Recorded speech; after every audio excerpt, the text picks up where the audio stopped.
Melihat tingginya angka kekerasan pada perempuan dan anak di DKI Jakarta, pemerintah Provinsi DKI Jakarta mengeluarkan Perda Nomor 8 Tahun 2011 tentang perlindungan perempuan dan anak dari tindak kekerasan, yang bertujuan untuk mencegah tindak kekerasan, melindungi korban, dan memberikan berbagai layanan termasuk memfasilitasi mediasi dalam sengketa rumah tangga. Berdasarkan pasal 16 Perda 8 tahun 2011, lembaga yang diberikan mandat untuk memberikan perlindungan adalah Pusat Pelayanan Terpadu Pemberdayaan Perempuan dan Anak yang disingkat P2TP2A. UPT P2TP2A Provinsi DKI Jakarta bekerja sama dengan perguruan tinggi yang ada di wilayah DKI Jakarta membentuk suatu wadah atau pos pengaduan perlindungan perempuan dan anak dari tindak kekerasan.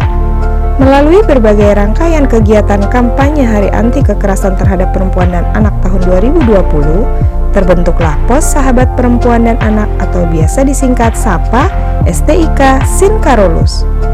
Kehadiran Pos SAPA STIK Sinkarolus ditetapkan oleh Keputusan Kepala Dinas Pemberdayaan Perlindungan Anak dan Pengendalian Penduduk Provinsi DKI Jakarta Nomor 147 Tahun 2021 tentang penetapan lokasi Pos Sahabat Perempuan dan Anak jalur perguruan tinggi di Provinsi Daerah Khusus Ibu Kota Jakarta.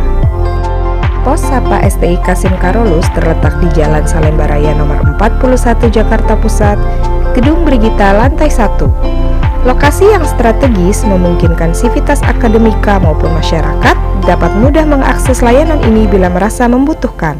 Selanjutnya, Pos SAPA ini juga direncanakan akan dibentuk bekerja sama dengan Puskesmas Kecamatan Johar Baru sebagai daerah binaan utama STIK Sinkarolus. Pos SAPA STIK Sinkarolus bekerja sama dengan DPPAPP dan UPT P2TP2A memiliki struktur kepengurusan sebagai berikut.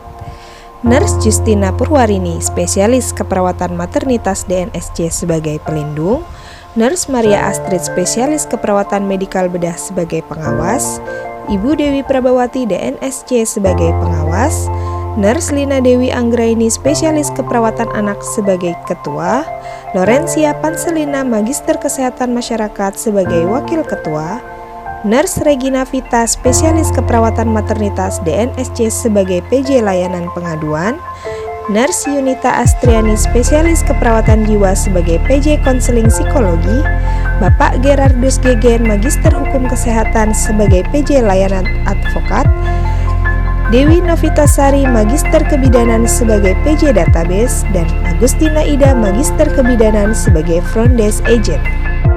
Tahap awal konsultasi. Korban atau masyarakat menghubungi call center Pos SAPA STIK Sinkarolus untuk memilih tipe pelayanan offline atau online serta perjanjian waktu pelayanan.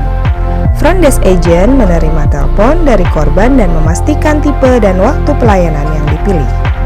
Jika tipe pelayanan yang dipilih korban secara daring atau online, maka korban diminta bergabung dalam media online yang sudah ditentukan. PJ Pelayanan Pengaduan menerima laporan pengaduan, mendata, serta mengidentifikasi permasalahan yang dilaporkan.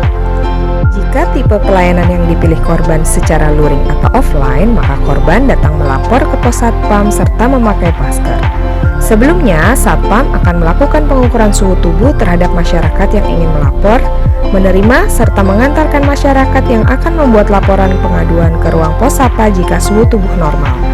Jika suhu tubuh di atas suhu normal, maka Satpam akan berkoordinasi dengan petugas penerima pengaduan untuk ditindaklanjuti.